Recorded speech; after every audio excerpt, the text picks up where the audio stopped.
Jepret. Halo semua, Assalamualaikum warahmatullahi wabarakatuh.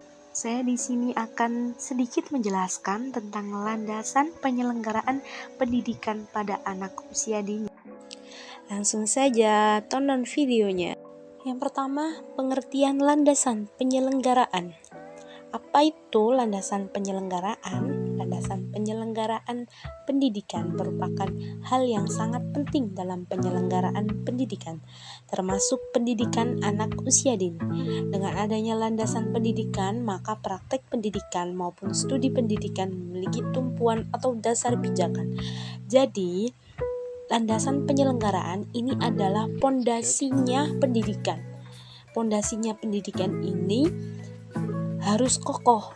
Ibaratnya kalau landasannya atau pondasinya ini tidak kokoh, pasti pendidikannya tidak kokoh juga gitu. Oke, kita lanjut ke slide selanjutnya, yaitu tentang fungsi dari landasan-landasan tersebut, yaitu untuk memberikan dasar rujukan konseptual dalam rangka praktek pendidikan atau studi pendidikan yang dilaksanakannya. Penyelenggaraan pendidikan anak usia dini tidak terlepas dari berbagai landasan pendidikan yang menjadi dasar dalam menentukan arah dan tujuan pendidikan, dengan didasarkan pada beragam jenis landasan pendidikan, baik secara yuridis, filosofis, religi, dan ilmiah. Penyelenggaraan pendidikan anak usia dini ini diharapkan dapat mengemban seluruh aspek pertumbuhan dan perkembangan anak. Jadi gini teman-teman, landasan penyelenggaraan pendidikan ini berfungsi sebagai ibaratnya sebagai jembatan ya, jembatan untuk mencapai tujuan dari pendidikan itu sendiri, begitu. Serta berhasil tidaknya suatu pendidikan itu tergantung pada landasan yang digunakan dalam pendidikan itu.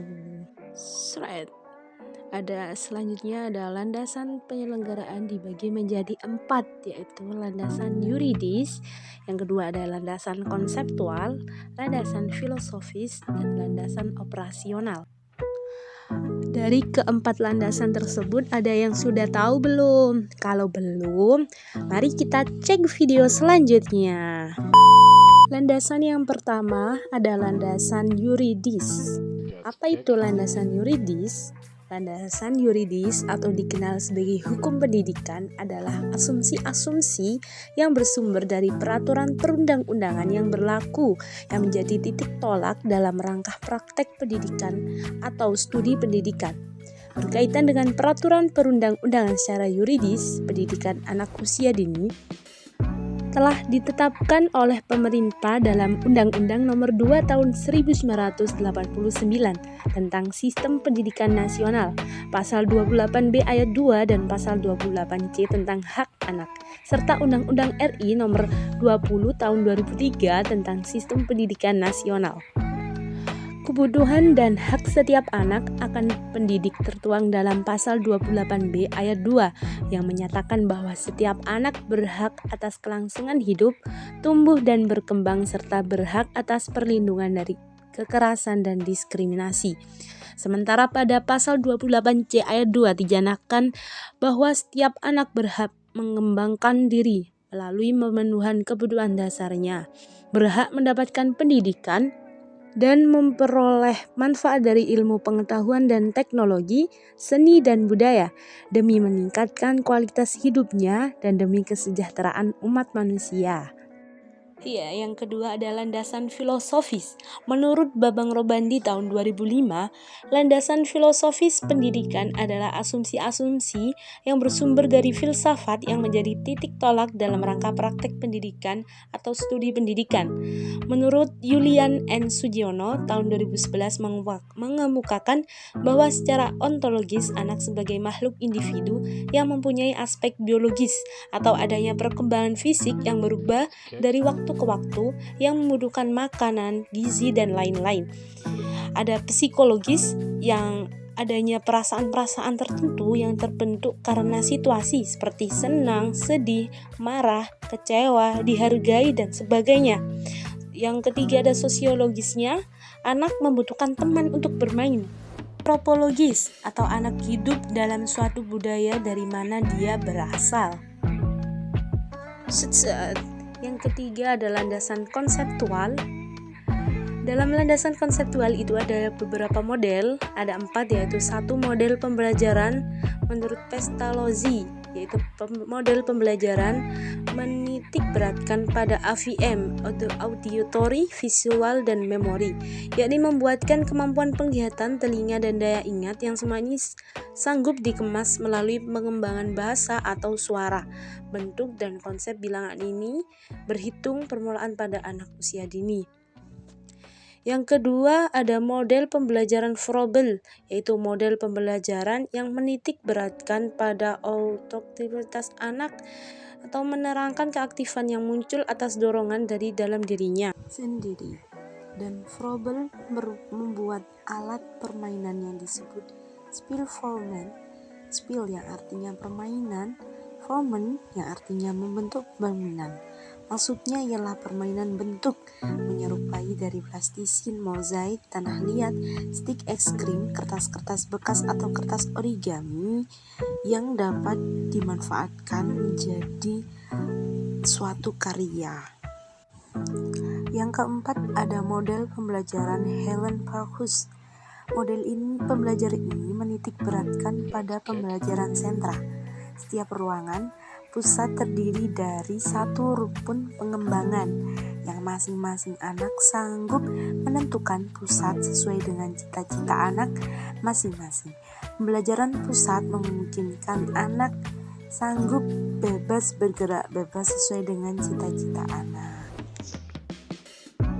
Dan yang terakhir ada landasan operasional, yaitu upaya peningkatan mutu pendidikan serta pelaksanaan pendidikan yang optimal pada pendidikan usia dini harus berpatokan terhadap juknis penyelenggaraan sarana pendidikan yang kompeten. Jadi penyelenggaraan pendidikan tidak asal jadi saja, melainkan harus mempatok terhadap juknis yang telah ditentukan oleh Keputusan Menteri Pendidikan dan Kebudayaan.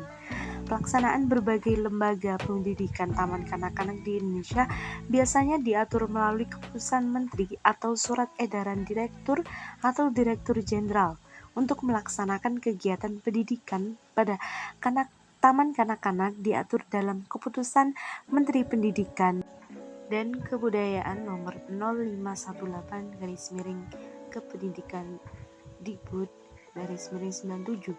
Adapun untuk pelaksanaan pendidikan pada kelompok bermain dan tempat pengasuhan anak atau TPA diatur dalam keputusan Menteri Pendidikan nomor 0571/Kepdikbud /97. Di samping rambu-rambu pelaksanaan yang telah diatur dalam surat keputusan tersebut, terdapat juga surat edaran tentang cara-cara pendirian dan mekanisme pelaksanaan. Di samping acuan operasional tersebut, penyelenggaraan TK biasanya diatur secara lebih terperinci dalam bentuk standar pelayanan minimal atau SPM. Sedemikian juga pelaksanaan yang mengacu pada standar operasional prosedur atau SOP yang telah disusun oleh pihak-pihak yang kompeten. Kesimpulannya, landasan pendidikan terbagi menjadi beberapa jenis, yaitu landasan yuridis, landasan filosofis, dan landasan konseptual, serta landasan operasional.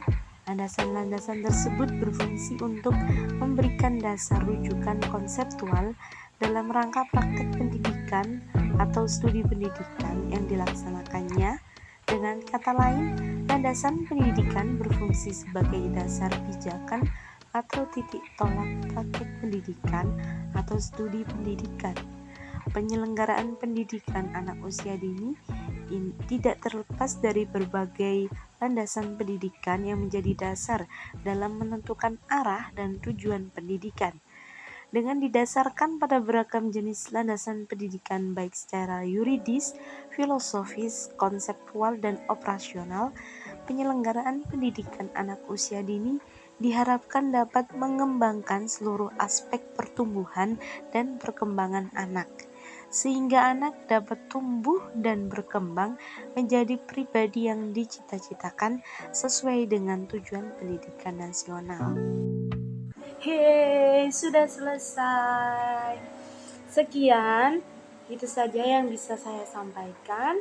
Akhirul kalam, wallahu muwaffiq ila aqwamit thoriq. Assalamualaikum warahmatullahi wabarakatuh.